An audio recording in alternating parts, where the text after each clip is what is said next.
हाम्रो घरमा यस्तो छ बेबी यहाँ बेबी सुताएर यस्तो छ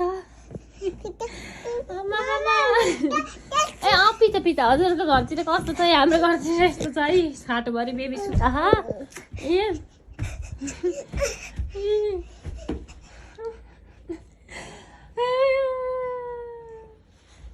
यस्तो छ है लस्करै लाएर यही हो क्या उनको काम दिनभरिको काम यही हो मेरो छोरीको